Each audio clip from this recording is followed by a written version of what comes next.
So do you think you've gone too far? No. I go to school. I'm a normal kid. So what do you think of your son's lifestyle? I don't know, he just does this and nothing else. Not normal. What about your wife? What does she think? I don't... It's okay. It's okay. It's okay. Alright.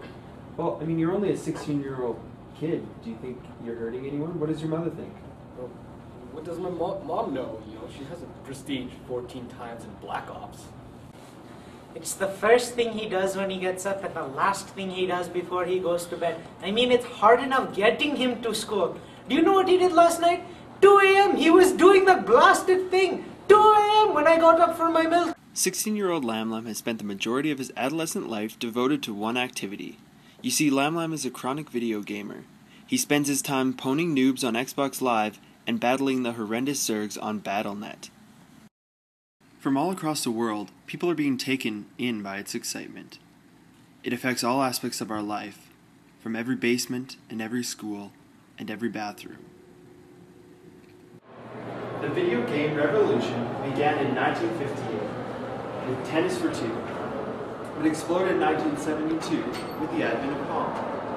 Since then, the video game market has grown to generate an annual revenue of $10.5 billion US. Video games have a very broad target audience, from Fisher-Price video games for 6-month-olds to games for seniors, such as Brainwave. The advent of video games into society has led to many questions about its effect on cognitive function, behavior, and effects on the brain. To help answer some questions, we turn to the experts, Dr. Mario Bros, Dr. Don King Kong, and Dr. Yoshi at AIT, Atari Institute of Technology. So can you talk to us about the general trends you see in the population regarding video gaming? Well, one of the more interesting things we've noticed is that 40% of the gaming population is female, whereas 80% of the females who play games prefer things like the Wii. On the other hand, 67% of all males who game prefer a console such as Xbox 360 or PS3. So why do you think these preferences exist? Well, to tell you the truth, we're not sure exactly. But if you look at the types of games that are prevalent on the Wii, they're for the whole family. You know, games like Wii Sports, Wii Fit, Cooking Mama. Those are all games that can be played by the whole family. And perhaps these types of games appeal to the latent maternal instincts, which may be hardwired into women from the Stone Age. So then why do we find more men playing video games, particularly on the Xbox or PS3? Well, if you look into the games that are for Xbox and PS3, they tend to deal with war, for example, Call of Duty, Halo. And if you think about these games, their main objective is to conquer territory, acquire resources, and express dominance over other males. In the Stone Age, such qualities would have increased male fitness and would have led to him passing his genes on. So, for example, in a study at Stanford, it was found that there was an increased activity in the reward and addiction centers in the brain in males when they played games that rewarded them with gained territory. Thank you, Doctor, for your valuable insight. No problem, it was my pleasure. Let's introduce Dr. Yoshi. Dr. Yoshi, thank you for coming to meet with us. Oh, thanks for having me. So, Dr. Shi, I understand that you have been studying video games' effect on spatial cognition. Yes, I have been studying spatial cognition and its effects on video games. Yes. And I'll first start off by saying that there's a strong promise that playing video games can cause dramatic increases in the attention and performance on spatial tests. Interesting. So what do you mean by spatial tests? By spatial tests, I mean that video gamers can more skillfully track fast-moving objects while also having a better ability of tracking multiple objects at the same time.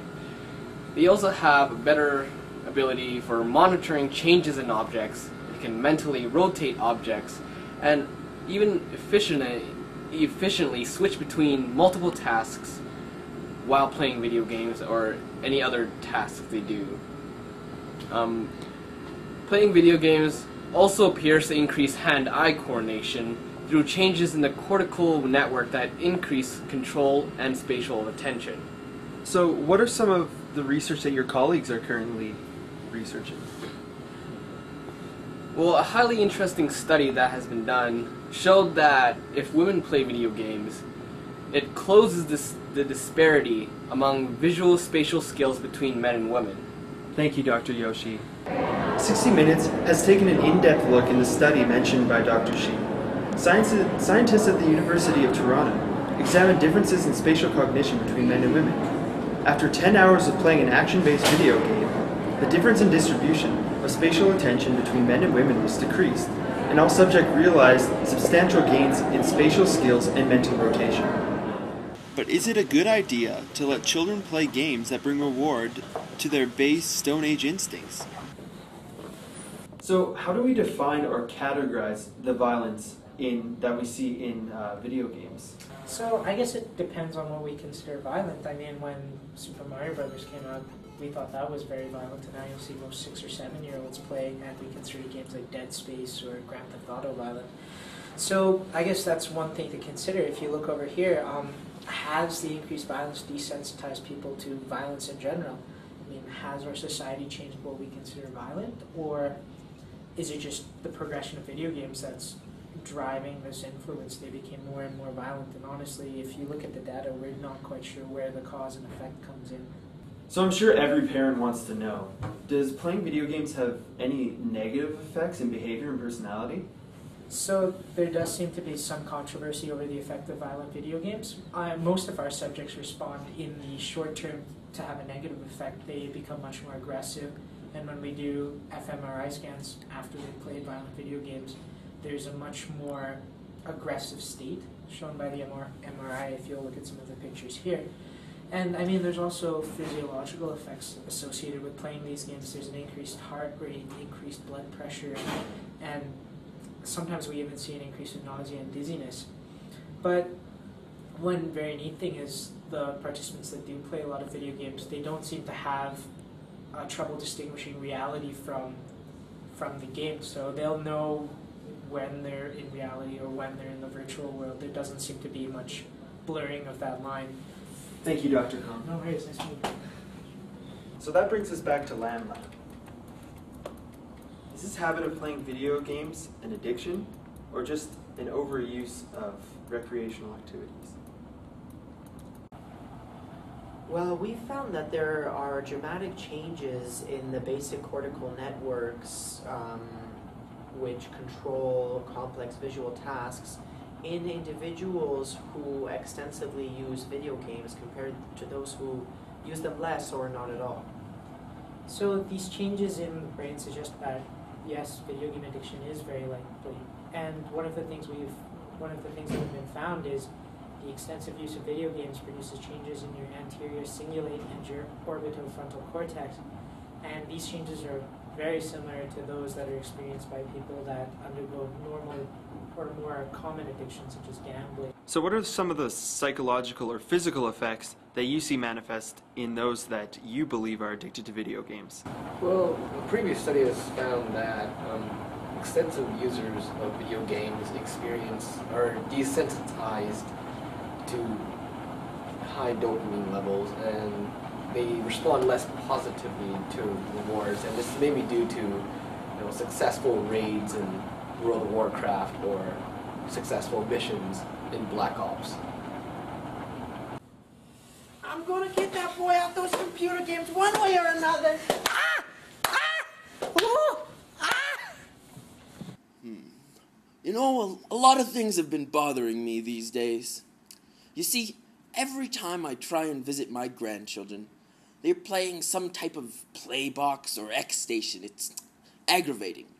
So, last week, I decided I ought to try and play one of these games, and they told me I'd like this game, Big Brain Academy. Now, this game told me that my brain was 29 grams or something like that. But that was insulting, so I kept playing and playing, and it ended up saying I had a brain of 1,000 grams. But as soon as I stopped playing and went back to counting cards at the casino, I was no better at memorizing order. It seems the application of these games must be highly limited, and they need to work a lot harder before they can claim that they're going to increase the weight of my brain. Now, it might have put a smile on my face, and that's good news, but it certainly didn't help me remember and put more money in my pocket. I'm Andy Rooning, signing off, saying turn off your laptop and read a book or play Kick the Can. I'm Aaron Switzer reporting for 60 Minutes. Thank you for joining us. See you next week.